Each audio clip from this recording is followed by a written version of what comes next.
তোমার একটা মনের এক্সপিরিয়েন্স বলো তো, যে তোমার কেমন লাগতেছে?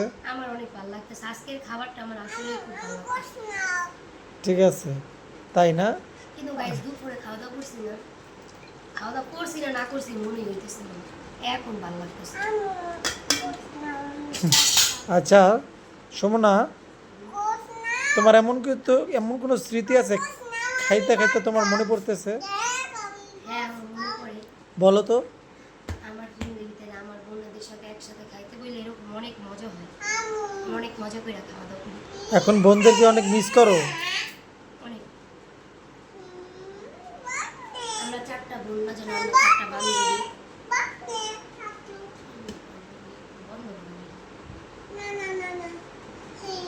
এই যে আমি তোমার কথা বল না, রাগ করো।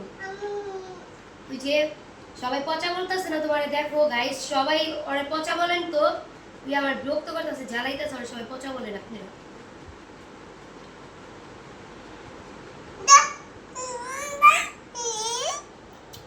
ওর সাথে আর কেউ চলবেন না, আপনারা কেউ ওকে লাইক করবেন না। সরি বলো, সরি বলো, সবাই সরি বলো, বলো গাইস আর হবে না, বলো।